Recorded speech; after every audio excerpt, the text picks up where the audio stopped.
Chers amis, bonjour. Cette semaine, nous lisons la paracha de Noé, la péricope de Noach, un récit, une épopée d'ailleurs quelque part universelle. Vous savez que dans l'épopée de Gilgamesh également, on trouve ce récit de déluge, on en trouve dans d'autres civilisations.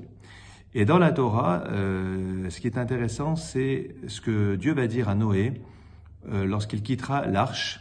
Donc je rappelle en quelques mots que Dieu a résolu d'anéantir le monde qu'il a créé. Il regrette, entre guillemets, de l'avoir créé.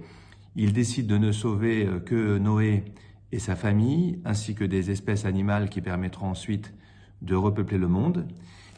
Et lorsque Noé quitte l'arche, quitte la Théba, donc Dieu demande à Noé de construire un bateau qui lui permettra de survivre avec sa famille et les animaux dont j'ai parlé. Lorsque Noé quitte l'arche, eh bien Dieu va lui donner un certain nombre de recommandations, parmi lesquelles l'autorisation de consommer la chair animale.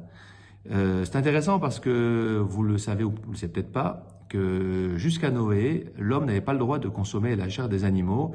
Relisez le passage de la genèse de la création de l'homme et de la femme, d'Adam et Ève, vous verrez très attentivement que Dieu n'autorise que la consommation des végétaux, des fruits du jardin d'Éden, sauf évidemment le fruit défendu, mais à aucun moment Dieu n'autorise à consommer la chair des animaux. Donc l'homme et la femme, les hommes à cette époque étaient végétariens, oserais-je dire même végétaliens. Et puis à partir de Noé, Dieu autorise les hommes à consommer les animaux, à l'exception du sang des animaux. Alors, ce qu'il faut savoir, c'est que nos sages débattent, sont en désaccord concernant la manière dont il faut appréhender cette licence.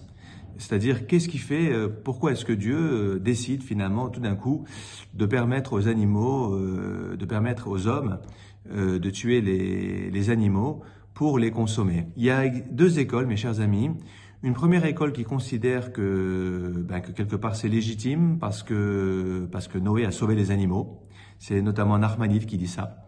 Et en ayant sauvé les animaux de l'extermination totale avec le déluge, puisqu'il a recueilli, comme j'ai dit tout à l'heure, certains animaux dans sa théba, dans l'arche, eh bien il y a une sorte de tribu, avec un T, à la fin, de dette des animaux, des bêtes vis-à-vis de l'homme, qui permet à l'homme de les tuer pour les consommer. Et donc il n'y a pas lieu de voir ici une régression morale chez l'homme dans le fait de consommer les animaux. Une toute autre vision nous est proposée par d'autres sages, notamment le Rav Kook d'ailleurs, un grand rabbin d'Israël, avant même d'ailleurs qu'Israël soit créé, avant même 1948. Le Rav Kook, lui, dit au contraire que le fait de tuer pour manger est une régression morale. Et que si c'est après le déluge que Dieu permet cela, eh bien c'est fait précisément parce que l'humanité l'humanité qui a été détruite, c'est le symptôme, le stigmate d'une régression morale de l'humanité. Mais idéalement, nous devrions, et d'ailleurs Rav Kook développe toute cette question de la fin des temps et de cette idée qu'idéalement l'homme devrait revenir au végé, un peu ce que nous connaissons d'ailleurs aujourd'hui, où de plus en plus de personnes sont gênées, sont réticentes à consommer de la viande, alors n'en consomment plus ou en consomment moins. Mais toujours est-il qu'on peut peut-être affirmer qu'on va dans le sens d'un végétarisme universel et que quelque part, tuer des animaux n'est pas quelque chose de banal. C'est d'ailleurs une dissonance cognitive qui fait qu'on ne pense pas toujours à ce qu'on a dans son assiette, comment ça arrive dans son assiette. On ferme les yeux, on préfère ne pas savoir comment ces animaux sont tués.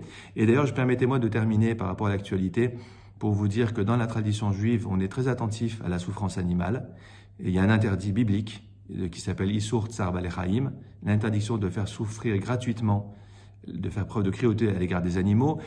Les consommer est autorisé parce qu'on considère qu'il y a une utilité pour l'être humain. Donc il ne s'agit pas ici de dire qu'abattre des animaux cachers, c'est cruel, c'est faire souffrir les animaux.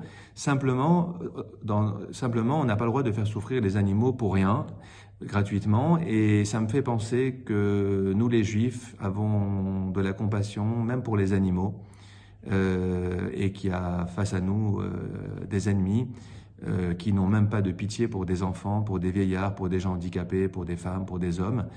Vous voyez l'abîme, le gouffre qui nous sépare de ces personnes, si on peut encore appeler ça des personnes, et que nous puissions toujours être dans cette considération de tous les êtres vivants, y compris les animaux, et le sujet que j'ai exposé devant vous, et ces deux écoles, nous donnent à réfléchir justement de cette considération des animaux. Et ceux d'ailleurs qui disent que manger des animaux est une régression morale, soulignent cette idée effectivement que tuer n'est jamais quelque chose d'anecdotique, de banal, et que ça doit effectivement toujours susciter de notre côté la réflexion. Shabbat Shalom.